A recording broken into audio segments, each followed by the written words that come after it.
we're dealing with 89 degrees Fahrenheit, 213,822 miles on the odometer. It's May 23rd of 2024. Now we talk of werewolves. So there was an incident with a werewolf. Well, they blame it on a werewolf. The Beast of Gerald. Now I'm guessing. I'll have to look on YouTube to see how you really pronounce it. But it was an attack that happened in France. So it's a pretty serious documentation of a possible werewolf attack. It killed like this whole village and everything. They don't see how a person could have done it. They think it could have been a wild beast, possibly wolves or something that came in and killed these people, but because of how they were killed, like their heads were cut off and things like that, they think it possibly might have been a werewolf. Now this happened a long time ago, and it is in the script. It's mentioned. Now, there's some tweakage I could do, hint Quentin Tarantino, ghostwriter, that where dialogue, now there's a monologue. I believe it's by Gerald. I want to say it's by Gerald Oldman III, where he describes it from an article. So he's reading an article, basically. And I thought about maybe using some of Quentin Tarantino-ish kind of, because people do Lynchian stuff all the time. I mean, I think that Martin Scorsese did it with The Irishman. I saw Lynchian aspects to it, even though it wasn't surreal. But there were moments where it was just so still and controlled, and time went by that had to have been influenced by Lynch. If you watch The Irishman. We're talking about moments in the old folks' home and stuff like that. But maybe not. Maybe it's just Quentin Tarantino taking from Bergman. I don't know. Lynch might have been taken from Bergman too, so you could say Bergman-ish. But we say Lynchian now because Lynchian usually reveals to the surreal. But I do want to hit upon Lynchian ideals and even Tarantino-ish in the fact that there could be some type of narration, especially with Gerald Oldman III, because he already has his own YouTube show. So you have to realize the past does count with Gerald Oldman III. He was once a minister. He ran a church in England. He comes home, his family's missing. Doesn't have any proof. This is very weird. This is a very odd thing. Because in reality, if we sat and talked about the backstory of Gerald Oldman, that happened to him. No trace of his children, no trace of the wife, nothing. He even called relatives, did his own research, became his own inspector, became his own detective, and could not find them anywhere. Now, this made him backslide and go into the search of werewolves. Now, is he connecting the search of werewolves? Maybe, or really the search for monsters. Because he starts to believe in it. Because it's like a Twilight Zone episode. He comes home and nobody's there. Now, there are traces that she was there and the kids were young. All the kids have names and all this stuff. We could explore some of that, in the movie. And then he probably goes into this liquor, this alcohol vent, or his alcohol addiction. So he starts becoming addicted. And then he slowly starts to recognize it, or he thinks that he can follow these monsters. And then he's certain that this UFC fighter is connected, or possibly a werewolf. That's Grace Lepom. Now, here's the thing about Grace is it's not him. I'll tell you. I'll give a spoiler. He's not a werewolf. So there's a sense of paranoia, Rosemary's Baby, blah, blah, blah. Yeah, a little bit of Rosemary's Baby, but not as stylish as Rosemary's Baby. Rosemary's Baby is a very stylish film. It's heightened cinema. It's a very good film. It's a Roman Polanski film. It deals with paranoia. So we have this coven of werewolves in the sequel that I have not even begun to write, but only think about. And that's in the town of Barksville, which could be the sequel's name, the town of Barksville, which is about a coven of werewolves and witches and things like that. It gets very True Blood, very kind of that kind of thing. Anyway, regardless of, let's go this way. Vampires maybe eventually. But really in this first one, we're only dealing with one werewolf. And we find out in the end who it is. I've said it before. I don't say it a lot because I don't want to give off spoilers. But it's probably not that hard to figure out. It's not a complete mystery on who the werewolf is. There's hints. Now, the werewolf's weakness is silver. So silver is talked about because John Blacksmith, he is kind of the sidekick, becomes the sidekick for Gerald Ullman, and he specializes in weaponry of silver for the sake of killing the shapeshifter.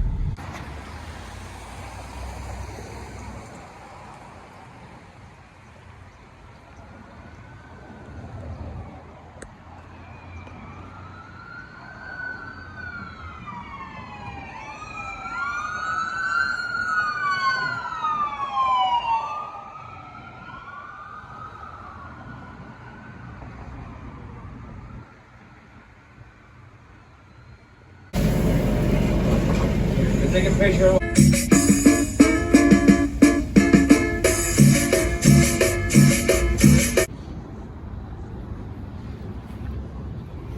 All right, this is a two-part 74310 3.8.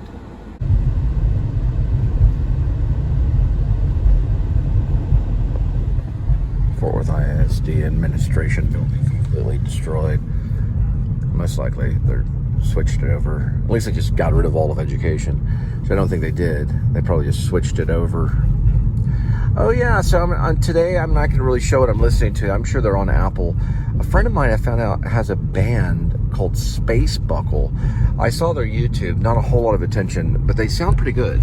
Here's a city skyline. They did some stuff at House of Blues. They did some covers of Townes Van Zandt. We can listen to the go-kart. But an actress that I had directed in a Kreutz play called Farmyard, if you know anything about Kreutz,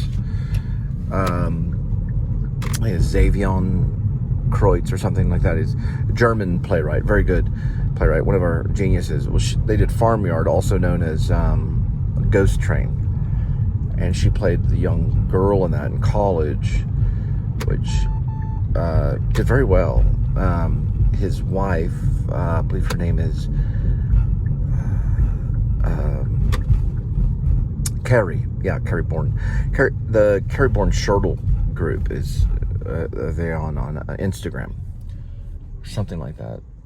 Carrie Bourne Shirtle. Anyway, they've been married for quite a bit of time. I saw Carrie at the premiere of Butterfly when I played the Russian security guard.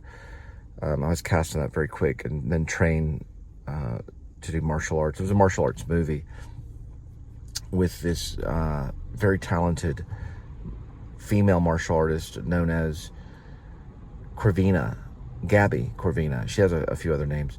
She's very popular on YouTube, but very, very popular on YouTube. She's a martial artist. She's kind of like Bruce Lee, but female. And she does all different types of martial arts, and her videos are amazing. Anyway, Carrie was at the premiere of that. How they knew about it, I don't know. How they found out about it, I have no clue. It was advertised, or the auditions were advertised on Backstage. And it was just kind of like, I was still a father at the time of going on, I think, 3 children. And I was on my third kid. Anyway, I showed up to the audition, and she had me. I had some background in a little bit in jiu-jitsu, but really my background was in taekwondo, so I knew the kicks and punches and stuff. So she ran that through, and she said, kick like this and punch like this, and I did it. So that's what she was looking for at the audition. Proper form, probably, or form that would work. And then in the actual production, she kills me very quick. I don't last for too long. I try to pull a gun on her, and she snatches it from me and then rips my throat out. But it's actually a pretty good little short. It's floating around YouTube. It was floating around YouTube, and I think they let it be on Amazon Prime for a while. But anyway, the reason I mentioned them is because Spacebuckle came up, and I recognized the name Jay Shirts, who I think he was like a film professor or something like that. Anyway, the House of Blues had shown them, and they don't have a lot of attention on the old YouTube. But they did get a review. There's a review that shows Spacebuckle. So I don't know. I'm going to listen to them and give them a listen to. They're a little country. Town Van Zandt kind of thing is kind of what they emulate, which that's not an artist you want to emulate at all. Neither is Blaze Foley. Blaze Foley and Townes Van Zandt knew each other. They were very down and out. I mean, Blaze Foley lived in a tree house and was displaced and pretty much houseless for most of his life. He did find some shelter that he could make. He's an Austin, I guess you could say, country / folk musician. You know, he mostly used the guitar. Anyway, and he sang. One of his songs Blaze Foley sang was called Clay Pigeons. That was pretty famous. And then the one that Townes Van Zandt sang was called Dead Flowers. So Dead Flowers is done. Dead Flowers was kind of like a single hit and was done, was pretty popular. So they had a little like fame and stuff. Well, I'm going to listen to Spacebuckle and see how they sound. And anyway.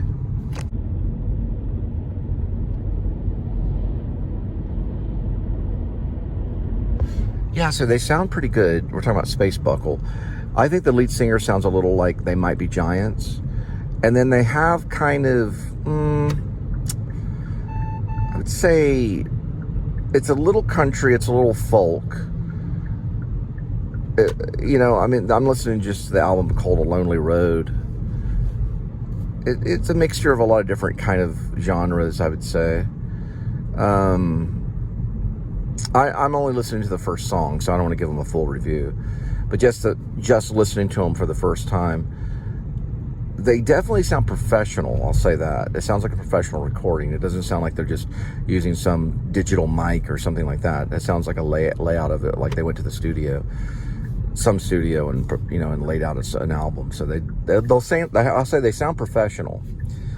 I don't have trouble hearing the vocals, really.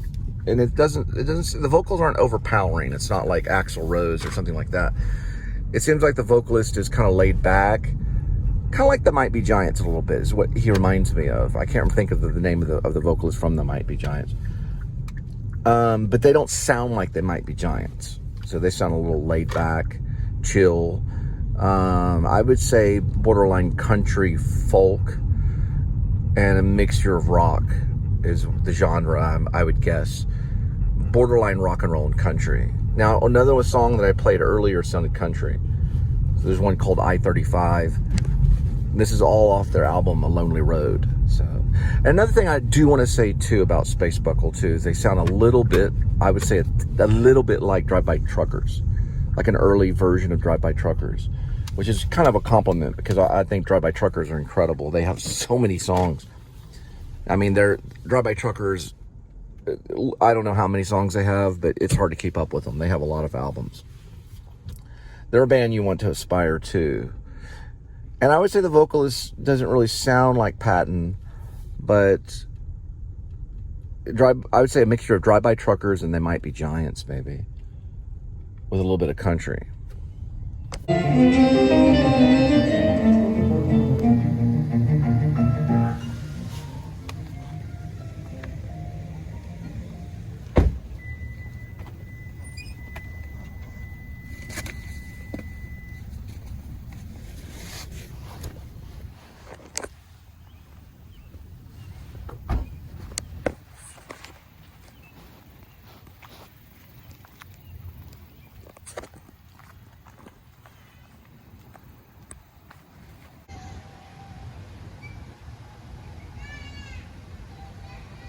All right, next one's 806, 18 minutes, 7.7 miles. So yeah, I'm listening to Spacebuckle, and they're pretty good. They're pretty good. Now, what is a Spacebuckle? Well, it's a lot of theories. You know, they had this movie with Clint Eastwood and a bunch of oldie other guys that were actors known as Space Cowboys. Now, the Spacebuckle is probably a buckle that probably has like a spaceship on it or something. So they're not exactly a cowboy because their mind's up in space or the universe kind of floating around. Meaning, it probably came out a moment of being high, but I'm not for sure. But it is a Spacebuckle, so I don't want to make any accusations. But I don't know. sometimes band names, it takes a lot of time and concentration to come up with a good band name, but Spacebuckle sounds like pretty good. Now here's the reason why Spacebuckle is probably a good title. It's because you can just put it right into Google and they'll come right on up. Also, you can put it on YouTube and they'll just come up, because there's not a lot of call for Spacebuckle. I went through this when I was starting a Linda and Cole band, and there's not a whole lot of Linda and Cole bands. That's why I changed it to the Cole and Linda Filmmaker Band, and then eventually switched to the Amateurs, which is probably not the best one, because you'd probably want to spell it with like a Z or something, Amateurs with a Z or something like that, so it's catchy and you can find it. But you can find Spacebuckles pretty quick. Not a lot of other stuff's going to pull up. It's just going to be the band. So when I did it, I found them fairly quick. Now, they did post an album that 5 months ago, and it's got a little bit of attention. But I forgot the point I was trying to make. Hang on, it'll come back to me in a minute.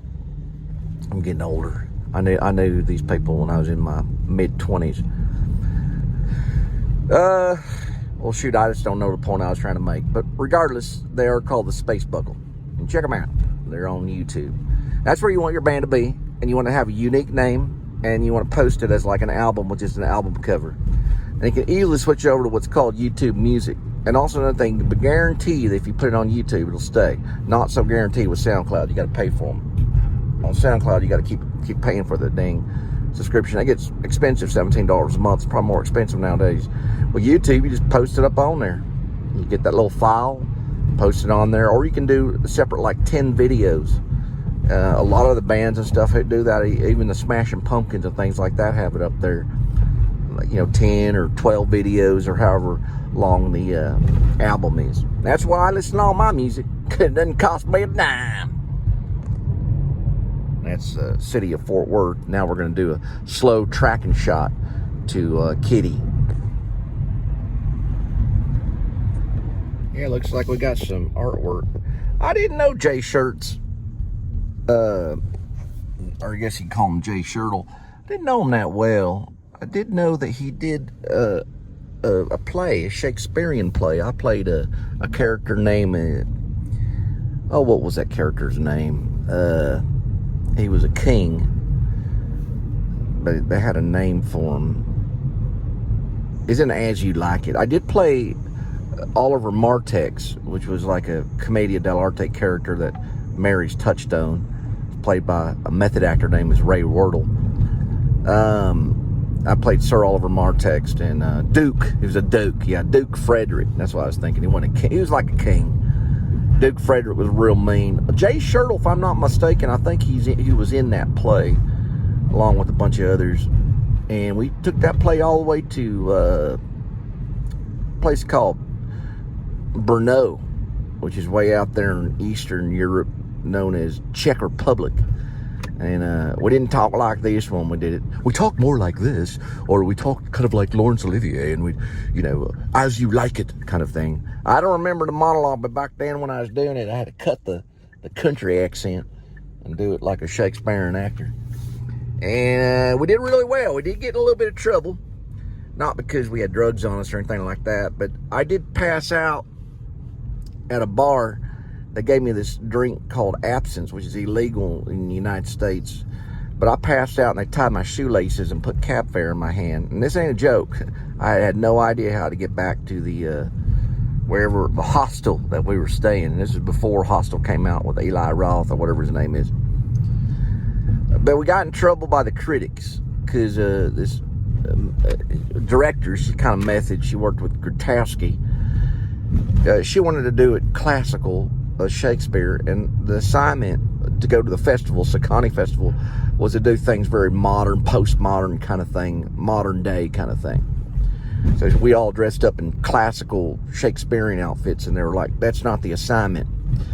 So we got a write-up in the paper, and not a fair one either. We just did it in classical garb. I guess she was pretending like that was modern. They just didn't get it. Now, they also did Hamlet. We didn't do Hamlet, but some other groups did Hamlet. I think in Amsterdam or something. And they smoked weed on stage, and they had a a gas mask, a guy that was playing Hamlet and put marijuana in the smoke in the gas mask and held it right there on stage. They got a good write-up for doing that. Other than that, we were pretty clean. I don't know if anyone else was. We were pretty straight edge. We didn't try to smuggle anything or anything like that. We didn't really need to, but we did drink, though. There was some drinking going on. Not a whole lot with me. I think I drank a little bit, but I had to keep real skinny. I was about 145 pounds because I had to fit in this really. Approaching a railroad crossing. Oh yeah, I understand. I had to fit in this tight. It looked like something David Bowie would wear or something. Oh, in Labyrinth, but it was like a velvet costume that was all black. It was very cool to be into like the Velvet Underground or something, or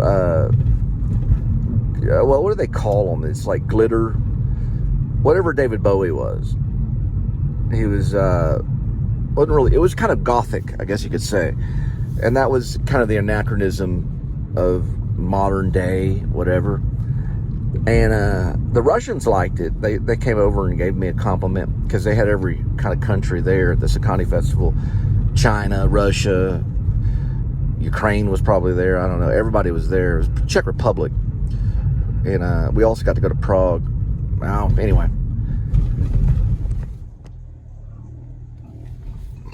These are pretty nice apartments. Called the Berkeley. Right by TCU. They got a fitness room, a pool. I'm sure they have a pool. I haven't seen the pool, but I'm sure they have one. And private garages too. Pool will probably be up by the leasing center. One of them Spacebuckle songs says, "Betty read paper over coffee." Pretty good one. I liked it. I like that one a lot. It's pretty good. Coming from an expert.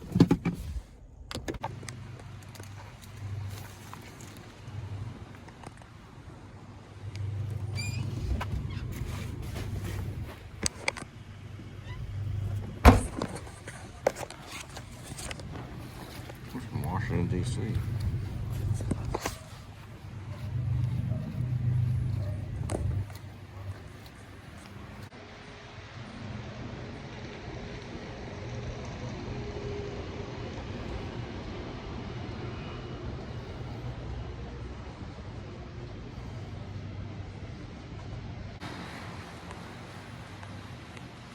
Nice little apartments. Looking for a staircase.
Todavía fresco.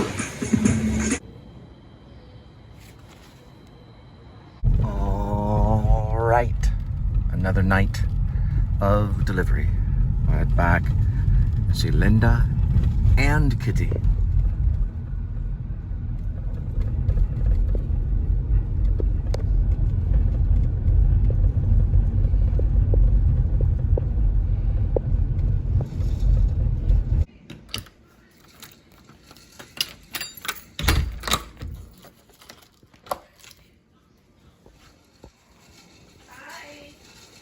Hello. Are you cooking?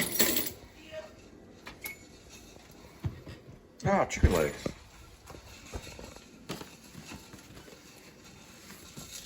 I'm sorry, I meant to text you back. Okay. Okay.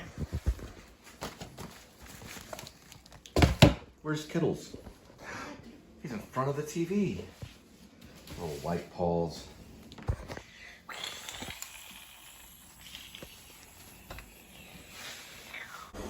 Look at that kitty.